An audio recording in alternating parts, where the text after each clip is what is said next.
a Dios por la zaranda. El yugo tiene el propósito complementario de formarnos, como vamos a ver más adelante cuando el Señor le dice, aprended de mí, ¿cierto? A través del yugo. El Señor quiere que aprendamos de Él. Y si es importante que nos separemos, que santifiquemos nuestras vidas a través de esos momentos que son como zaranda, es imprescindible para la vida espiritual y para el servicio, por eso que son elementos de trabajo, que Dios forme su carácter en nosotros. Carácter que no tenemos por naturaleza. Carácter que cuando comenzamos la vida cristiana realmente estamos completamente limitados.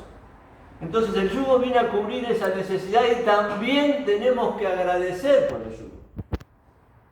En aquel tiempo, como yo les decía, a diferencia de la zaranda, que la zaranda viene y nosotros no podemos hacer nada. Nosotros no decidimos que la zaranda venga a nuestra vida. Como escuchamos también de nuestro hermano Pablo el jueves, Satanás hizo un pedido y Dios lo permitió. Y Pedro no pudo hacer nada para parar ese momento. Ese momento vino. Cuando la zaranda llega, nosotros no podemos hacer nada. Pero el yugo es opcional. Y cuando digo opcional, digo que nosotros podemos decirle que no. Ahí tenemos un problema. Dios tiene el yugo para nosotros, y quiero explicar un poquito esto. Ustedes saben muy bien de que el yugo estaba constituido por bueyes, uno de ellos experimentado, que iba derechito, firme, y el otro nuevo, arisco, que miraba otras cosas en el camino, que somos nosotros. El Señor es ese experimentado, el que conoce el camino. Y nosotros somos aquellos que somos ariscos, que queremos tomar otro camino, que nos desviamos, que andamos en zigzag en la vida espiritual. De ahí la importancia de tomar una determinación. Y en primer lugar, vayamos a la lectura bíblica, un pasaje seguramente muy conocido de todos, allí en Mateo capítulo 11. ¿Para qué lo toqué? Lo quería abajo.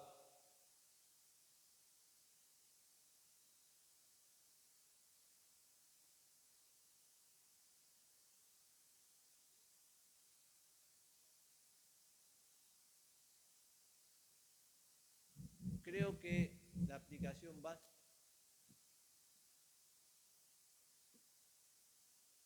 en adelante. Venid a mí, dice el Señor, todos los que estáis trabajados y cargados, que yo os haré descansar. Llevad mi yugo sobre vosotros y aprended de mí, que soy manso y humilde de corazón, y hallaréis descanso para vuestras almas, porque mi yugo es fácil y ligera mi carga. ¿Quién no conoce este pasaje? ¿Quién no conoce este pasaje? Todos, y de distintas ópticas, hemos escuchado hablar de este pasaje. Y quiero decirles que ¿a quién fue dirigido en primer lugar? Para entender qué es lo que el Señor quería hacer. ¿Ustedes se imaginan el pueblo de Israel? Un pueblo atribulado y agobiado con el formalismo y el legalismo de los fariseos. Formalismo. ¿Qué significa formalismo? Nosotros tenemos un programa, ¿no es cierto? La iglesia siempre tiene un programa. ¿A qué hora se reúne? ¿Cuándo termina? ¿Quién habla? ¿Es lo más importante eso? No. La forma, si la iglesia no tiene vida, las formas no sirven, no alcanzan. Así eran los judíos. Ellos tenían un montón de ritos, de costumbres, de hábitos, y claro, todo el pueblo pasaba por ese formalismo, pero había ausencia de vida espiritual en ellos. Y eso era una carga para el pueblo en general. Y el legalismo. Imagínense este pueblo con una ley santa, tratando de cumplirla por sus propios esfuerzos eso llevaba al fracaso, llevaba al pecado, llevaba a la culpa, llevaba a la frustración, y eso se iba agolpando a medida que pasaba el tiempo. A ese pueblo era el que el Señor le ofrece el yugo. Un pueblo cansado, frustrado, consciente de que no podía cumplir la ley, trataba de hacerlo y no podía. A ese pueblo fue que el Señor le hizo en primer lugar esta invitación. Y allí el Señor dice: venid a mí todos los que estáis trabajados y cargados. Y como llamó en aquel tiempo, sigue llamando en el día de hoy. En Juan 7:37 dijo así el Señor: si alguno tiene sed, venga a mí y beba. El Señor sigue invitando. Invita a los incrédulos a venir a Él para ser salvos y ser libres de la condenación eterna, y nos invita a nosotros como hijos para estar satisfechos. Vamos a ver más adelante que es para hallar descanso. El mundo vive atribulado, pero muchas veces nosotros también, teniendo la gran posibilidad de estar reposando en el Señor. Venid, es una orden, evidentemente. Nosotros podemos tomar otro camino. Ahí va cuando les decía que es opcional. Nosotros decidimos. Los momentos difíciles vienen, tenemos que ser conscientes de para qué son. Ahora, esto de llevar el yugo implica que yo tome una determinación. Eso se aplica a cada uno de nosotros como hijos de Dios. Allí en Jeremías 2:13, un pasaje muy específico, dice: porque mi pueblo ha hecho dos males. Me dejaron a mí fuente de agua viva y cavaron para sí cisternas rotas que no retienen el agua. Entonces, acá hay algo, no está el problema de tener sed, porque todos tenemos sed. Necesitamos de agua viva. El problema es el camino que tomamos. ¿Dónde la vamos a buscar el agua? ¿Y dónde va el mundo? Muy triste es cuando el creyente va por ahí, teniendo a su disposición la fuente de agua viva. Y el Señor sigue llamando: venid a mí. Ahora los invitados, fíjense, todos los que estáis trabajados y cargados. Trabajados y cargados. Trabajados implica un alma que está al punto de estar exhausta ya, que ya no tiene fuerzas. Así estaba el pueblo de Israel. No tenía más fuerzas porque vivía de fracaso en fracaso, de frustración en frustración, queriendo cumplir la ley, queriendo seguir el ejemplo de estos fariseos muy limpios por fuera, pero pecaminosos por dentro. Iba y se frustraba vez tras vez. ¿Se imaginan una vida en esas condiciones? Una vida de desaliento y de desánimo. Estas eran personas que estaban exhaustas. Esto lo vemos allí en Lucas 5:5, donde estos pescadores dice, trabajado toda la noche, no habían pescado nada, estaban exhaustos, ya no tenían más fuerza. Después vino el Señor y le dijo: tiren acá las redes, ¿se acuerdan?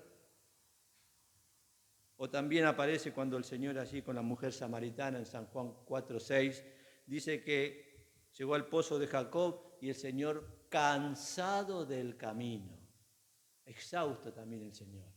Qué impresionante, ¿no? Dios hombre, Dios exhausto. ¡Qué maravilla! ¡Qué misterio!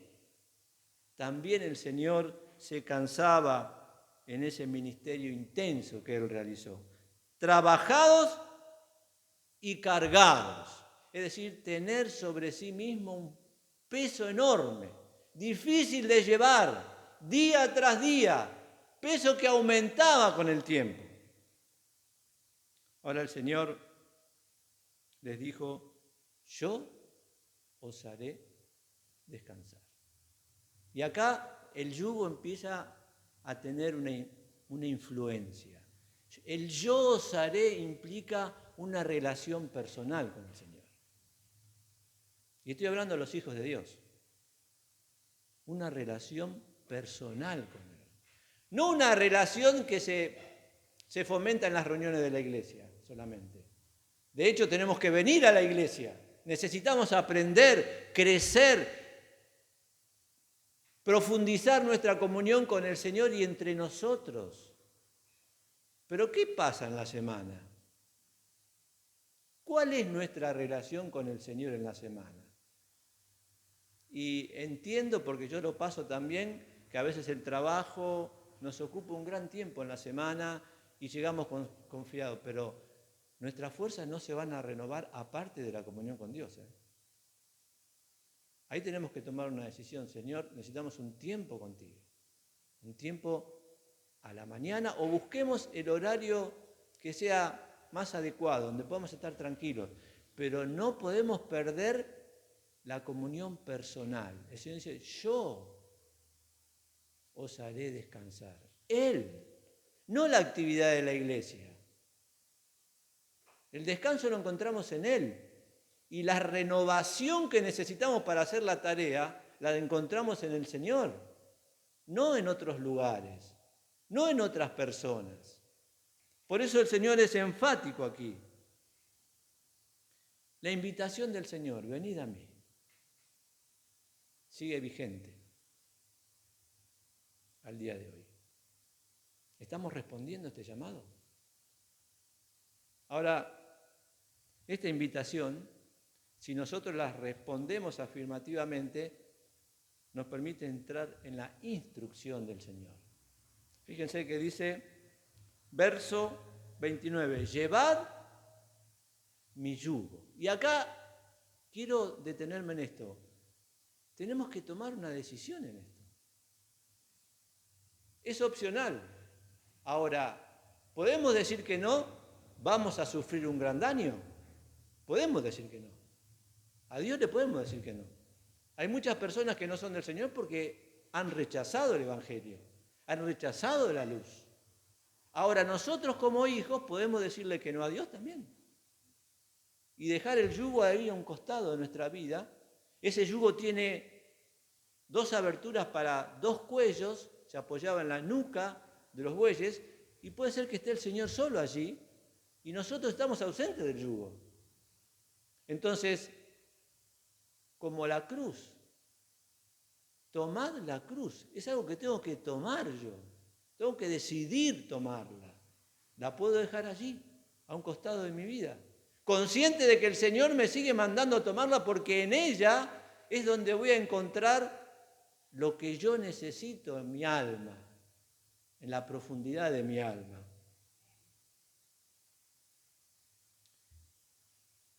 ¿Qué pasa si no la tomo? No voy a aprender. Porque dice, llevad mi yugo sobre vosotros y aprended de mí. ¿Por qué pasan años en mi vida espiritual y entro en una meseta y no crezco? ¿No se preguntaron alguna vez? ¿Por qué pasa el tiempo y veo que mi vida no sigue creciendo? Se ha detenido. Y es más, diría que la vida cristiana no se puede mantener, sino que va bajando. No es que el creyente puede parar allí y quedarse allí por un tiempo.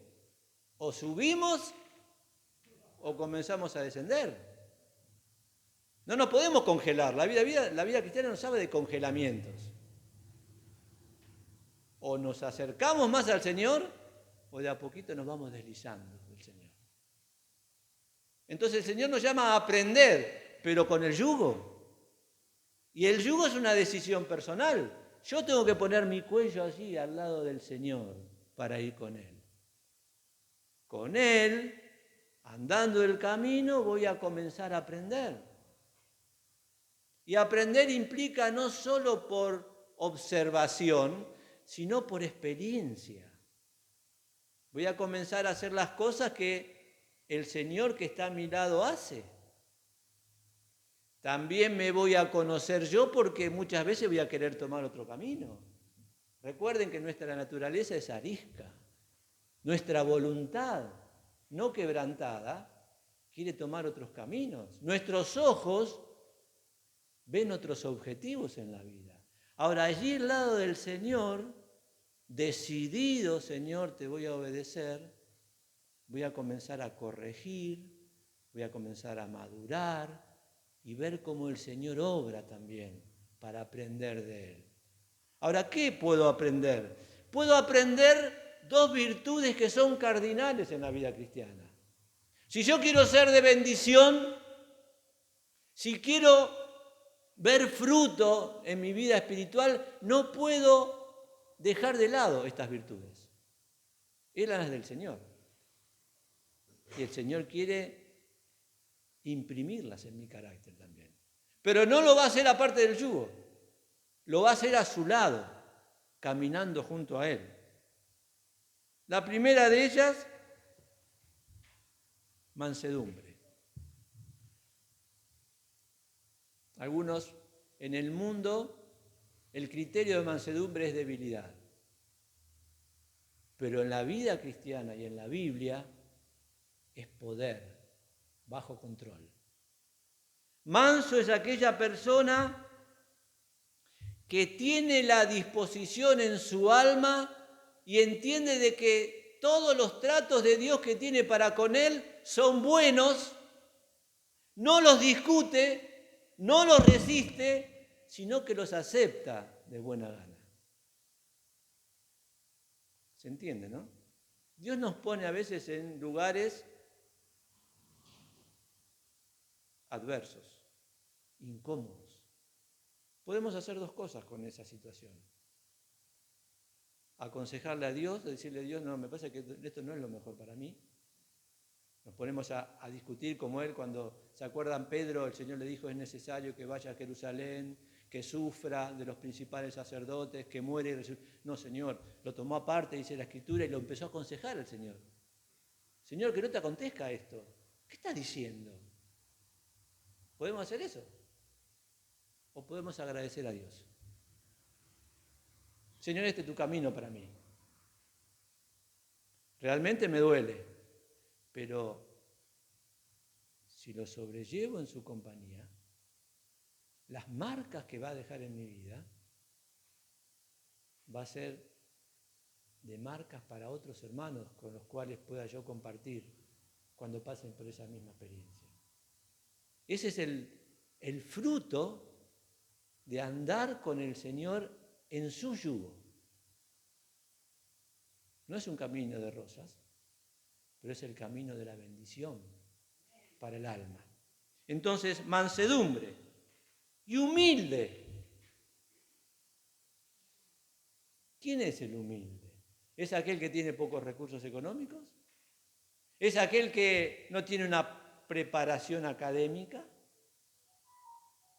No, el humilde es el que tiene una mente humilde. Allí en Filipenses 2:3 tenemos la definición de humildad. El que estima a los demás como superiores. No que lo sean, pero los ve como superiores. Ninguno de nosotros sería superior en el sentido humano a las grandes mentes brillantes que hay en este mundo. Pero nosotros los podemos ver como superiores para poder ayudarlos. Nunca vamos a ayudar a uno que lo vemos por abajo. Vamos a poder servirlos a aquellos que vemos como más que nosotros. El Señor Jesús fue así. Cuando el Señor se inclinó, tomó el lebrillo, le puso agua, se ciñó la toalla, estaba haciendo eso. Estaba viendo a sus discípulos como superiores y por eso podía servirles. De nuevo Pedro le dijo, Señor, no me lavarás los pies jamás. Eso implica que Pedro todavía no había entendido lo que el Señor quería hacer. Y cómo quería que ellos anduvieran cuando Él se fuera. Ya Pedro después, cuando lo negó al Señor y el Señor lo restauró, ya no era el mismo. Era otra persona. Había entendido ahí qué significaba ser maestro. Por eso, mansedumbre, el yugo nos enseña mansedumbre y humildad. Y son virtudes que las necesitamos, hermanos. No podemos vivir la vida cristiana sin esas virtudes. Pero tampoco podemos dejar el yugo de lado si las queremos. Tenemos que llevar y responder a ese mandato del Señor. Llevad mi yugo sobre vosotros y aprended de mí. El yugo dice que es fácil. Implica que es algo provechoso para nosotros, algo útil, algo que va a llenar una necesidad de nuestras vidas. Y sin duda que al lado de él la carga se va a hacer más ligera. Y yo les digo que esto lo decimos en una forma constante. Lo decimos en nuestras conversaciones personales, lo escuchamos desde el frente, pero otra cosa es la práctica. Si hiciéramos todo lo que decimos, nuestras vidas serían distintas. Y acá tenemos el desafío. ¿Qué vamos a hacer con ese yugo? ¿Queremos que Dios trabaje en nuestra vida? Tenemos que llevarlo y mantenerlo. Aunque nos duela, el Señor va a estar con nosotros, el Señor nos va a acompañar y va a producir en nosotros esas virtudes que son las que dan fruto no solo en nosotros, sino también en aquellos que están a nuestro alrededor. Porque los primeros que se han de dar cuenta son aquellos que nos rodean. La intención del Señor, por último. La invitación, venid a mí. La instrucción, llevad mi yugo y aprended de mí, que soy manso y humilde de corazón. La intención del Señor, hallaréis descanso para vuestras almas. Esto no significa que nos vamos a tomar 3 meses de vacaciones. Es llamativo, pero el descanso que ofrece el Señor es un descanso mientras trabajamos. Un reposo. Un sosiego que es interior. Es un sosiego del alma, que encuentra en el Señor todo lo que necesita para trabajar y trabajar más para Él. Pero hacerlo interiormente como si fuera un lago, en paz. Eso es lo que nos ofrece el Señor. Pero antes de ofrecernos descanso, nos ofrece el yugo. Fíjese qué interesante. Antes de purificarnos, nos ofrece la zaranda. Antes de prepararnos y formarnos, nos ofrece el yugo. ¿Cómo los vemos nosotros a estos instrumentos? Deberíamos decir, gracias Señor por las zarandas de la vida. Gracias Señor por el yugo. Porque me ha sido de gran bendición espiritual. Ese descanso es para hoy, para que podamos disfrutarlo. Quiero terminar con un versículo, Mateo 10:39, que dice, el que hallare su vida, la perderá. Y el que perdiere su vida por causa de mí, la hallará. ¿Saben? El yugo es el instrumento que permite que perdamos nuestra vida. Cuando hablo de nuestra vida, hablo de nuestra alma. Perdamos nuestros pensamientos personales. ¿Cuántos pensamientos tienen que ser corregidos por Dios? El yugo es un vehículo para ello. Nuestras emociones naturales. A veces nos gozamos cuando deberíamos entristecernos. A veces nos entristecemos cuando tendríamos que estar contentos. Y nuestra voluntad. Los 3 elementos del alma. Una voluntad quebrada. El yugo quiebra nuestra voluntad y permite que en nosotros se manifieste la voluntad de Dios. La pregunta es, ¿estaremos dispuestos? El yugo está ahí. Ofrecido por el Señor. Venid a mí. todos los que estáis trabajados y cargados, llevad mi yugo y aprended de mí que soy manso y humilde de corazón, y hallaréis descanso para vuestras almas. No lo busquemos en otro lugar, ni en otras personas. El Señor ya lo ofreció y está a nuestra disposición. La pregunta es, ¿aceptaremos el desafío? Ojalá que el Señor nos dé la gracia y la fe para decir, bueno, lo voy a comenzar a llevar. De hoy en más. Y voy a esperar que el Señor me acompañe y haga los cambios que Él quiere hacer en mi vida. No para mí, sino para su obra, para el ministerio que el Señor me dio en la iglesia, pueda ser de bendición a los demás. Que el Señor bendiga su palabra.